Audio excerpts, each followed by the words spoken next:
వారి దీని దుంపదగా ఇది మళ్ళీ తయారవుతుంది. దీనికి ఎప్పుడు విరాళాలు విరాళాలు.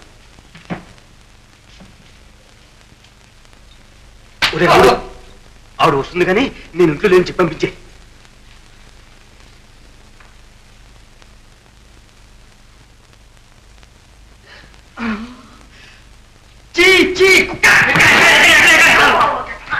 చంపేవురా.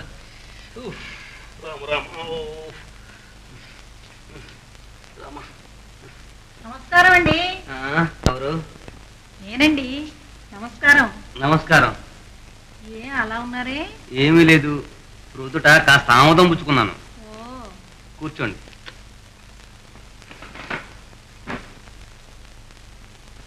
రేపు ఆదివారం మన శరణాలయ వార్షికోత్సవం.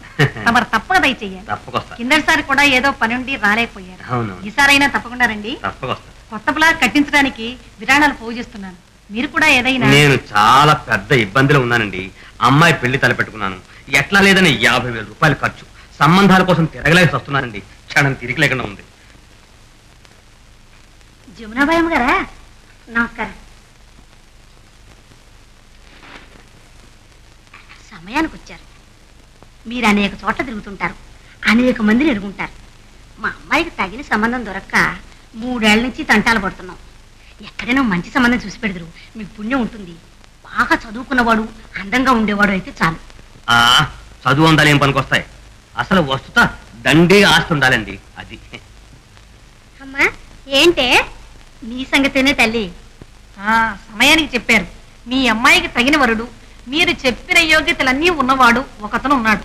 చదువుకున్నవాడు, ఆస్తిపరుడు, అందగాడు. ఒరే రాముడు, అక్కడ కాఫీ పెట్టాలి తీసురా. ఎవరండి? ఏ ఊరండి? అతనికి ఒక ఊరంటూ లేదు. దేశమంతా తిరుగుతూ ఉంటాడు.